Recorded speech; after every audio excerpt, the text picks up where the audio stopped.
৯০ মিনিটে কোনো গোল হয়নি। ভারত পুরো ম্যাচে চাপ তৈরি করেও ব্যর্থ, আর শেষে টাই ব্রেকারে যা হলো সেটা কেউ কল্পনাও করেনি। বাংলাদেশ এমনভাবে ম্যাচটা জিতল যেটা দক্ষিণ এশিয়ার ফুটবলের হিসেবই বদলে দিতে পারে।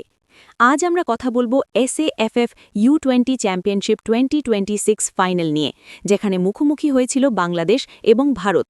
এই ম্যাচটা শুধু একটা ফাইনাল ছিল না, বরং দুই দেশের ভবিষ্যৎ ফুটবলের শক্তির পরীক্ষা ছিল। ম্যাচের শুরু থেকেই ভারত বল দখলে এগিয়েছিল।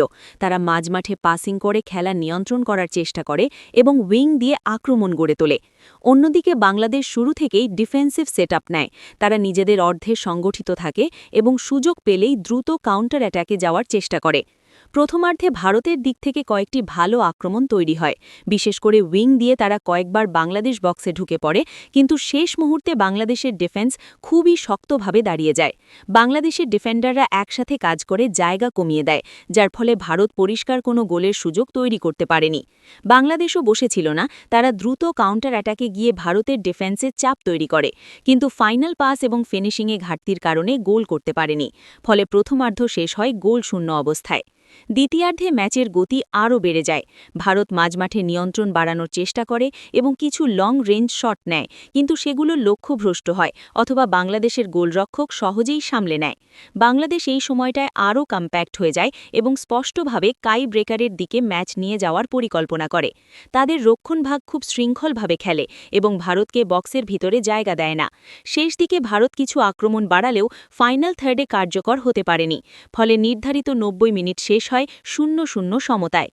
এরপর ম্যাচ গড়ায় টাই ব্রেকারে এবং এখানেই বদলে যায় পুরো খেলার গল্প।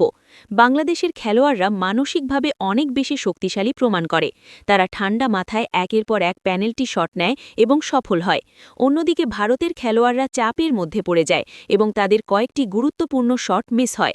বাংলাদেশের গোলরক্ষকও গুরুত্বপূর্ণ সময়ে দারুণ কিছু সেভ করে, যা ম্যাচের ফল নির্ধারণে বড় ভূমিকা রাখে। শেষ পর্যন্ত টাই ব্রেকারে ৪-৩ ব্যবধানে জয় পায় বাংলাদেশ এবং চ্যাম্পিয়ন হয় SAFF U20 চ্যাম্পিয়নশিপ 2026। এই ম্যাচে বাংলাদেশের জয়ের মূল কারণ ছিল তাদের সংগঠিত ডিফেন্স, ট্যাকটিক্যাল ডিসিপ্লিন এবং টাই ব্রেকারে অসাধারণ মানসিক দৃঢ়তা। পুরো ম্যাচে তারা খুব বেশি আক্রমণ না করেও নিজেদের পরিকল্পনায় অটল ছিল এবং শেষ পর্যন্ত সফল হয়। অন্যদিকে ভারত বল দখলে এগিয়ে থাকলেও সেই দখলকে গোলের সুযোগে রূপান্তর করতে পারেনি, যা তাদের পরাজয়ের প্রধান কারণ। এই জয় বাংলাদেশের বয়সভিত্তিক ফুটবলের জন্য একটি বড় বার্তা যে সঠিক পরিকল্পনা এবং ডিসিপ্লিন থাকলে বাংলাদেশ বড় দলগুলোকেও হারাতে পারে। এখন প্রশ্ন হলো, এই দল কি ভবিষ্যতে সিনিয়র লেভেলেও একইভাবে পারফর্ম করতে পারবে? তোমার মতামত কমেন্টে জানাও।